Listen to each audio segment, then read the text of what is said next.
Indonesia tanpa medali emas bulu tangkis setelah Gregoria Mariska Tunjung dihentikan pemain Korea Selatan An Seong di semifinal. Namun wajah bulu tangkis Indonesia terselamatkan medali perunggu Gregoria setelah lawannya Carolina Marin harus mundur karena cedera. Apa catatan positif dari penampilan Gregoria di Olimpiade 2024 dan juga seperti apa perbaikan yang tentunya harus dilakukan federasi agar tradisi emas ini bisa terus terjaga. Kita perbincangkan saudara malam hari ini. Sudah bergabung bersama kami melalui sambungan Zoom ada juru bicara tim ad hoc PBSI Yuni Kartika. Mbak Yuni, selamat malam.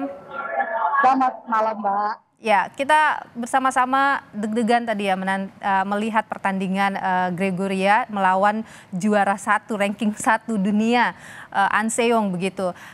Meskipun kalah tapi tentu kita tetap memberikan support pada Georgie. Tapi apa yang menjadi catatan PBSI dari apa yang terjadi di Olimpiade Paris kali ini?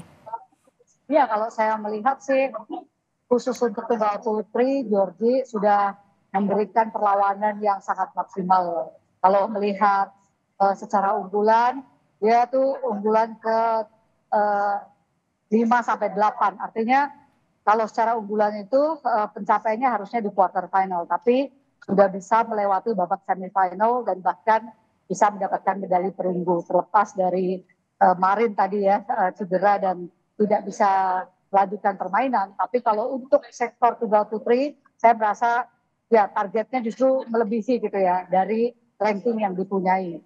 Hanya memang ada sektor-sektor yang akan harus dievaluasi seperti misalnya tunggal putra dan ganda putra yang memang secara unggulan cukup baik tapi hasilnya belum maksimal begitu, Mbak. Mbak Yuni, tapi kalau dari Georgie sendiri, karena ini kan Georgie satu-satunya yang sampai bisa melenggang ke semifinal Olimpiade ini. Apa ini juga jadi beban bagi Georgie saat itu? Ya, tentu ini menjadi tanggung jawab yang tidak mudah ya. Tapi sekali lagi, Georgie itu sebenarnya sudah membuktikan dalam 2 kali perlawanan sebelumnya. Menghadapi Kim Jae-eun tidak mudah, menghadapi Ratchanok, Intanon pun tidak mudah, tapi dia bisa melewati. Dan dia sadar bahwa bahwa ada tanggung jawab untuk mendapatkan medali dari cabur bulu tangkis begitu ya, ada di pundak Georgie. Jadi dia mengambil tantangan ini dengan sangat baik. Memang pilihannya bisa lebih takut atau justru bisa lebih berani. Saya melihat Georgie bisa melakukan perannya dengan sangat baik, lebih berani bermain. Bahkan hari ini saya harus memberikan respect ya yang sangat besar untuk Georgie karena dia bisa bermain rubber game begitu menyulitkan pemain nomor 1 dunia, Mbak. Ya, kita saksikan bersama tadi bagaimana Georgie unggul di set pertama begitu, itu juga jadi sesuatu yang luar biasa untuk Georgie. Tapi kalau Anda tadi menyebut Mbak Yuni bahwa tentu ada beberapa hal yang harus diakui untuk kemudian diperbaiki ya secara keseluruhan. Di sisi mananya ini PBSI ingin mulai untuk memperbaiki ini? Ya, saya rasa kalau di sektor ganda putra atau tunggal putra memang ini harus ada evaluasi ya karena kita melihat secara ranking juga cukup baik dan mereka sudah berhasil menjuarai beberapa kejuaraan penting tapi tidak maksimal hasilnya di sini. Nanti pasti secara evaluasi akan datang dari tim ad hoc, Mbak, yang punya sporting team yang terdiri dari pelatih fisik, psikolog, kemudian juga beberapa tim support lainnya. Di samping juga tentunya dari mentor ya, mentor-mentor yang juga ikut dalam Olimpiade kali ini. Tentu mereka punya view untuk bisa memberikan masukan juga terhadap sektor-sektor yang seharusnya bisa melaju lebih jauh gitu, Mbak. Iya, Mbak Yuni, tapi kalau tadi Anda sebut soal ada sektor-sektor yang harus diperbaiki itu, saya ingin dapat spesifiknya apa sih Mbak Yuni? Ya tentu kalau dari faktor non teknis memang cukup besar ya. Kita tahu itu bersama bahwa Olimpiade ini mempunyai beban mental yang paling tinggi yang pernah dihadapi oleh semua atlet. Jadi memang kalau bicara faktor teknik, faktor fisik, ini semuanya sudah seimbang. Semuanya pemain top dunia punya modal itu semua. Tapi bicara soal faktor non teknis, mental, fokus, strategi bermain, ini sepertinya yang akan menjadi tinjauan lebih mendalam lagi, Mbak. Oke, apa yang terjadi di situ? Mental tadi Anda sebut, kemudian teknik. Apa yang terjadi di situ, Mbak? Ya, yang kita lihat di lapangan kan performanya tidak seperti biasanya. Atau seharusnya menang tapi belum bisa menang ya menghadapi lawan-lawan yang ada. Nah, saya melihatnya atau kami melihatnya itu faktor-faktor pendukungnya yang memang harus lebih diperbaiki lagi.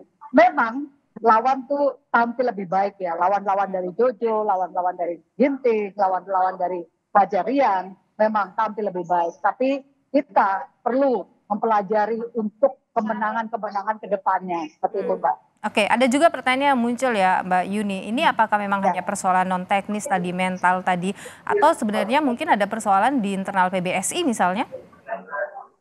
Di internal PBSI itu maksudnya gimana, Mbak? Ya, secara kalau kita bicara kepengurusan PBSI-nya mungkin ada yang kurang atau pembinaan manajemen pembinaan misalnya yang bermasalah atau bagaimana?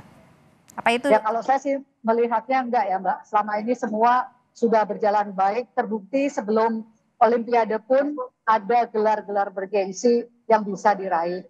Misalnya juara All England ya, Jojo dan Ginting bahkan bertemu di final di Super 1000.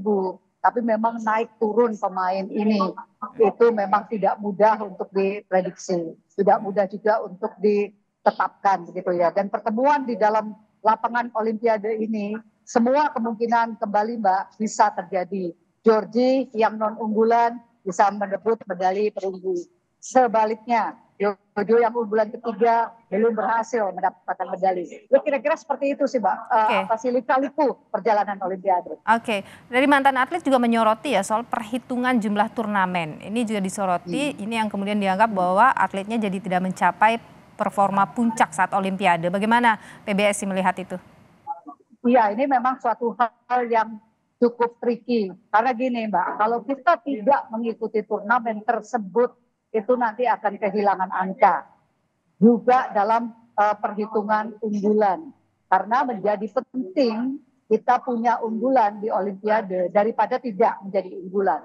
Jadi itu yang harus memang dikejar menjelang race to Olympic. Jadi mau tidak mau, memang itu pertandingan yang kita hitung itu memang perlu atau patut diikuti oleh pemain-pemain yang bersangkutan, Mbak.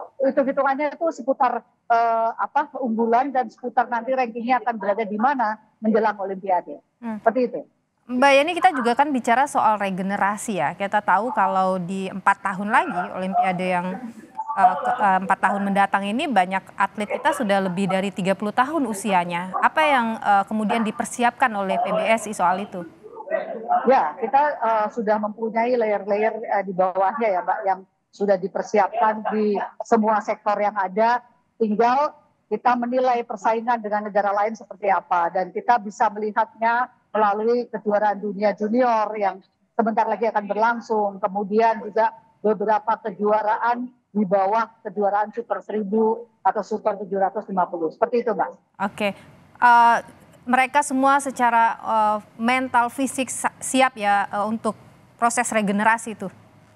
Iya, mau tidak mau mereka harus siap dan mau tidak mau mereka harus melewati nantinya ya Mbak, event-event seperti ini. Event-event yang memang kemenangan dan kekalahannya itu ditanggungkan di pundak mereka. Dan mereka harus bisa melewati itu. Tapi jalannya ya dari kejuaraan junior dulu. Kejuaraan yang tentunya levelnya juga belum sampai ke sana. Tapi pelan-pelan mereka harus ada di sana Mbak, mau tidak mau. Oke. Kalau PBSI sendiri apa ada evaluasi internal PBSI Mbak Yuni dari sisi manajemen?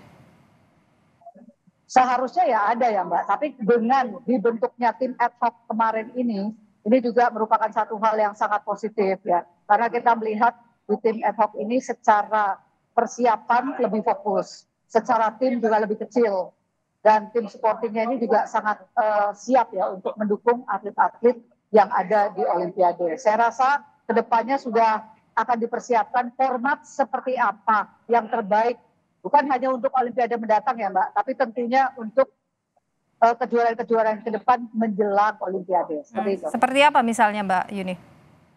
Ya ini yang akan dibicarakan setelah ini ya Mbak. Ini kan semuanya masih berada di sana ya untuk besok awarding ya untuk Gregoria Mariska Tunjung. Iya, karena ada juga kan Mbak Yuni dorongan untuk evaluasi kepada kepengurusan PBSI begitu. Apa ini juga jadi perbincangan di internal?